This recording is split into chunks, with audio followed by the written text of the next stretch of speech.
नमस्कार। लोकसभा चुनाव को लेकर सबसे बड़ा सर्वे, क्योंकि उत्तर प्रदेश में काफी खलबली दिखाई दे रही है और जिस कहां से उत्तर प्रदेश में हलचल दिखाई दे रही है और लोकसभा चुनाव के लिए उत्तर प्रदेश सबसे महत्वपूर्ण राज्य माना जाता है और उत्तर प्रदेश में ओबीसी वोट बैंक किस तरफ जा सकता है, जातीय आंकड़ा उत्तर प्रदेश का क्या कहता है, क्योंकि इस बार नया गठबंधन बना है जिसका नाम इंडिया दिया गया है।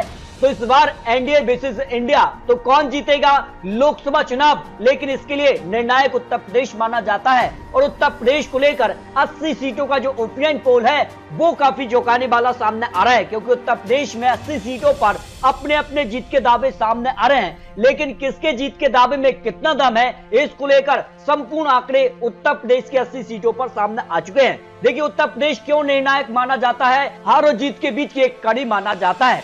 2014 में मोदी सरकार ने वापसी की तो उसके पीछे का बड़ा कारण था कि उत्तर प्रदेश में भारतीय जनता पार्टी ने यहाँ 73 सीटों पर जीत हासिल की थी और बीजेपी का आंकड़ा 282 सीटें था। और अगर इन 73 सीटों को उत्तर प्रदेश की कम किया जाए 282 सीटों में, तो बीजेपी का आंकड़ा 209 सीटें पहुंच जाता है, यानी बहुमत के काफी पीछे आता है। और यही वो बड़ी वजह है कि बीजेपी इस बार जो है यहाँ पर सभी 80 सीटों पर जीत का दावा कर रही है। 2019 के भी आंकड़े बताएं तो 2019 में भारतीय जनता पार्टी ने 303 सीटें जीती थी, उसके बीच भी यहाँ पर 64 सीटें अकेले उत्तर प्रदेश से ही हासिल की थी। और अगर इन 64 सीटों को कम किया जाए तो यहाँ लोकसभा चुनाव में फिर बीजेपी का आंकड़ा 239 सीटों पर आ जाता है, यानी काफी महत्वपूर्ण उत्तर प्रदेश माना जाता है। पूरे लोकसभा चुनाव में उत्तर प्रदेश सबसे निर्णायक माना जाता है और उत्तर प्रदेश को लेकर अब जो आंकड़ा बन रहा है, जातीय आंकड़े दिखाई दे रहे हैं, उस हिसाब से उत्तर प्रदेश में किसकी लहर देखने को मिल सकती है, क्योंकि लोकसभा चुनाव के लिए उत्तर प्रदेश सबसे महत्वपूर्ण है और इस बार काफी हलचल उत्तर प्रदेश में भी देखने को मिल रही है।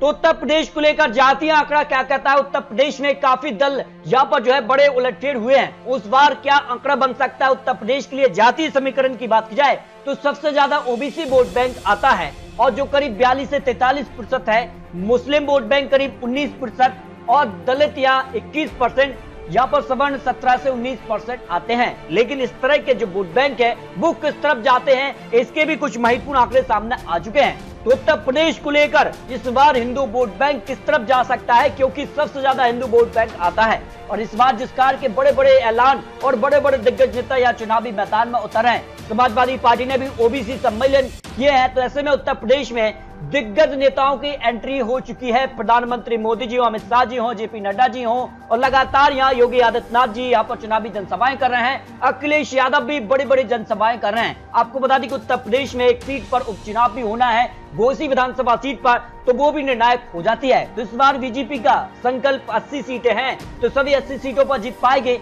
किस प्रकार के वोट बैंक किसके पक्ष में जा सकते हैं, इसको लेकर बीजेपी ने एक नई रणनीति बनाई है। उत्तर प्रदेश की 80 सीटों पर काफी चौंकाने वाले आंकड़े बन रहे हैं। तो उत्तर प्रदेश के लिए महत्वपूर्ण वोट बैंक बीएसपी का भी रहता है। इस बार माना जा रहा है कि बीएसपी अलग चुनाव लड़ सकती है, जिस कार से नया इंडिया गठबंधन बना है, जिसमें कांग्रेस, समाजवादी पार्टी और अन्य क्षेत्रीय दल यहाँ पर जो है इंडिया गठबंधन में शामिल है। तो उत्तर प्रदेश को लेकर कांग्रेस ने भी बड़े बड़े ऐलान कर रहे हैं, नया गठबंधन बना है। तो इस बार गठबंधन में समाजवादी पार्टी, बीएसपी, कांग्रेस कौन कौन चुनाव लड़ेगा ये काफी महत्वपूर्ण है। लेकिन कांग्रेस ने उत्तर प्रदेश के लिए नए प्रदेश अध्यक्ष का ऐलान भी कर दिया है। साथ ही ये माना जा रहा है कि अमेठी से राहुल गांधी का एक बार फिर से स्मृति ईरानी से सीधे तौर पर टक्कर हो सकती है। चुनावी यहाँ पर जो है तारीखों का ऐलान काफी महत्वपूर्ण हो जाता है। लेकिन आपको बता दें कि उत्तर प्रदेश सबसे महत्वपूर्ण इसलिए भी है क्योंकि इस बार गठबंधन बना है। उत्तर प्रदेश की 80 सीटों पर किसका पलड़ा भारी होगा, इस पर कुछ महत्वपूर्ण आंकड़े सामने आ चुके हैं। तो उत्तर प्रदेश में वोट बैंक की बात की जाए तो यहाँ पर जाट वोट बैंक जो है 91% बीजेपी के पक्ष में रहते 2019 लोकसभा चुनाव में, जबकि समाजवादी पार्टी, बीएसपी और आरएलडी के पक्ष में 7% दिखे थे। यादव वोट बैंक बीजेपी को 23% मिला था, जबकि 60% समाजवादी पार्टी, बीएसपी जो महागठबंधन बना था उसके पक्ष में रहे थे। कुर्मी वोट बीजेपी को करीब 80%, तो महागठबंधन को 14% रहा था। अन्य ओबीसी की बात की जाए तो 72% बीजेपी के साथ, 18% महागठबंधन के साथ दिखे थे। लेकिन इस बार क्या कुछ आंकड़ा बनेगा, महत्वपूर्ण आंकड़े आपको दिखाते हैं, क्योंकि 2019 के मुकाबले राहुल गांधी में कितना बदलाव आया है। नया गठबंधन के साथ करीब 26 दल शामिल हुए हैं। तो ऐसे में इस बार महागठबंधन बनने के बाद लोकसभा चुनाव में किसका पलड़ा भारी है, उत्तर प्रदेश सेमीफाइनल की तरह देखा जा रहा है। और उत्तर प्रदेश में जो ओबीसी वोट बैंक है वो निर्णायक है, क्योंकि 40 से 42% आते हैं, जिनमें यादव वोट बैंक करीब 10%, कुर्मी 5%, मौर्य 5%, जाट वोट बैंक 4%, राजभर 4%, लोधी 3%, गुर्जर 2%, निषाद केवल 4% और अन्य से 6% वोट बैंक आता है। तो उत्तर प्रदेश के लिए ओबीसी वोट बैंक निर्णायक होता है, जिसमें अगर बात की जाए तो ओबीसी वोट के लिए यहाँ वर्तमान की स्थिति की बात की जाए तो ओबीसी से करीब यहाँ पर 21 मंत्री वर्तमान में है। ओबीसी यहाँ पर समुदाय से करीब 149 विधायक भी हैं। लोकसभा सीटों पर सीधे तौर पर 50 सीटों पर असर है और वो ओबीसी वोट बैंक करीब 42 से 43% आते हैं। उत्तर प्रदेश ही यहाँ पर जो है सबसे निर्णायक माना जाता है। तो बीजेपी के लिए अगर बात की जाए तो इस बार सीधे तौर पर मुस्लिम वोट बैंक के लिए भी नई नई योजनाएं बनाई हैं, क्योंकि मुस्लिम वोट बैंक करीब 19% है, जिनमें कई ऐसे जिले हैं जो कि सीधे तौर पर एक बड़ा वोट बैंक भी आता है, जिसमें बिजनौर में 45%, मुरादाबाद से 48%, नगीना में 45%, संभल में 43%, सहारनपुर में 43%, अमरोहा में 38% मुस्लिम वोट बैंक और गाजीपुर में 10% मुस्लिम वोट बैंक आते हैं। तो यहाँ पर सीधे तौर पर किसके पक्ष में जा सकते हैं आंकड़े, क्योंकि 2019 में तो बीजेपी को 9% मुस्लिम वोट बैंक मिला था, समाजवादी पार्टी को करीब 68%, बीएसपी को 17%, अन्य के पक्ष में 6% मुस्लिम वोट बैंक रहा था। तो उत्तर प्रदेश को लेकर 80 सीटों के लिए सबसे पहले बात करते हैं, हर एक रीजन के आंकड़े आपको दिखाएंगे, लेकिन पश्चिमी यूपी का जातीय समीकरण 27 लोकसभा सीटें यहाँ से आती हैं और यहाँ पर किस प्रकार का वोट बैंक आता है, किसके पक्ष में जा सकता है, इसके आंकड़े सामने आ रहे हैं। देखिए अगर बात की जाए तो यहाँ पर पश्चिमी यूपी के लिए सबसे ज्यादा मुस्लिम वोट बैंक 27% है, यहाँ पर जाट वोट बैंक करीब 17% है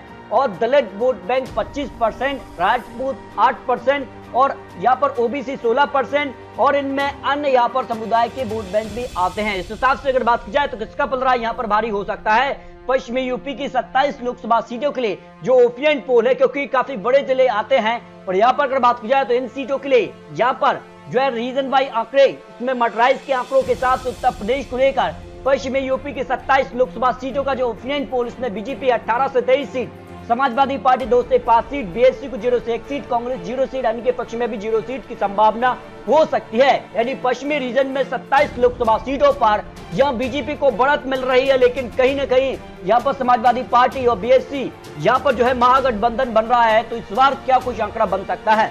बुंदेलखंड रीजन से 4 लोकसभा सीटें आती हैं और यहाँ बीजेपी को 58% वोट शेयर, समाजवादी पार्टी को 19%, बीएसपी को 11%, कांग्रेस को 5%, अन्य के पक्ष में 7% वोट शेयर जा सकता है। लेकिन जब सीटों की बात की जाए तो बुंदेलखंड रीजन से 4 लोकसभा सीटों की बात की जाए 2019 में सभी चारों सीटों पर भारतीय जनता पार्टी ने जीत हासिल की थी और इस बार ओपिनियन पोल के हिसाब से भी चारों सीटों पर भारतीय जनता पार्टी का पलड़ा भारी नजर आ रहा है।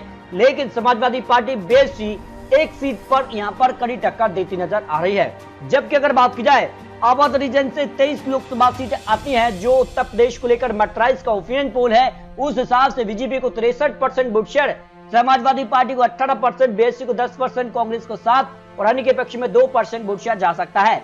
वही सीटों की बात की जाए तो बीजेपी 18 से 23 सीट यानी सभी सीटों पर भी जीत हासिल कर सकती है, लेकिन समाजवादी पार्टी 0 से 1 सीट, बीएसपी को 0 से 1 सीट, कांग्रेस 1 से 2 सीट के आसपास दिखाई दे रही है। यानी सीधे तौर पर अवध रीजन पर भी भारतीय जनता पार्टी को बढ़त देखने को मिल सकती है।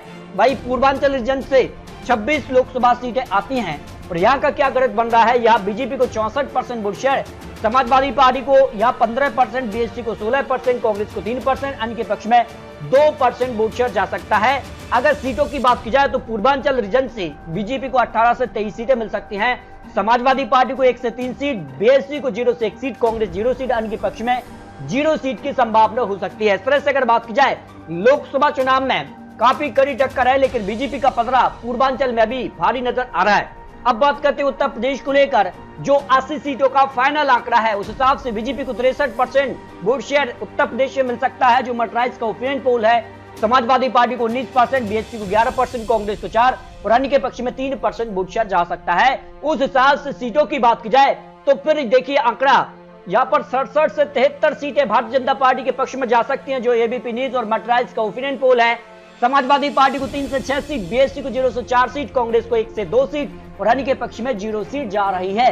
यानी बीजेपी का आंकड़ा 2019 के मुकाबले अब बढ़ता नजर आ रहा है, लेकिन बीजेपी ने दावा किया है कि सभी 80 सीटों पर वो जीत हासिल करने जा रहे हैं। तो ऐसे में आने वाले वक्त में क्या बीजेपी यहां पर सभी 80 सीटों पर जो है बढ़त बनना पाएगी, ये काफी महत्वपूर्ण हो जाता है। फिलहाल आंकड़ों के हिसाब से भारतीय जनता पार्टी का पलड़ा उत्तर प्रदेश में भारी नजर आ रहा है। उस हिसाब से अन्य एजेंसियों के भी सर्वे के आंकड़े आए, वो भी करीब 70 सीटों के आसपास भारतीय जनता पार्टी को उत्तर प्रदेश में दिखा रहे हैं। इस हिसाब से अगर बात की जाए तो उत्तर प्रदेश सबसे महत्वपूर्ण राज्य होता है और ये निर्णायक है। इसके आंकड़े 2014 और 2019 में भी देखने को मिले हैं। भारतीय जनता पार्टी ने जब भी उत्तर प्रदेश में एक बड़ी जीत हासिल की है, उस तौर पर भारतीय जनता पार्टी लोकसभा चुनाव में एक बड़े आंकड़े तक पहुंची है। तो फिर आपको क्या लगता है उत्तर प्रदेश के बाद किसको कितनी सीटें मिल पाएंगी, उत्तर प्रदेश में किसका किसके साथ गठबंधन होता है, ये काफी महत्वपूर्ण हो जाता है। तो आपको क्या लगता है उत्तर प्रदेश के लिए अलावा लोकसभा की 543 सीटों पर किसको जीत मिल सकती है, इस पर अपनी राय रखिए।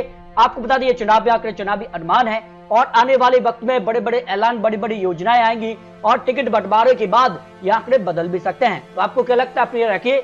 मिलते हैं और लेटेस्ट और महत्वपूर्ण विश्लेषण के साथ, तब तक के लिए जय हिंद, जय भारत।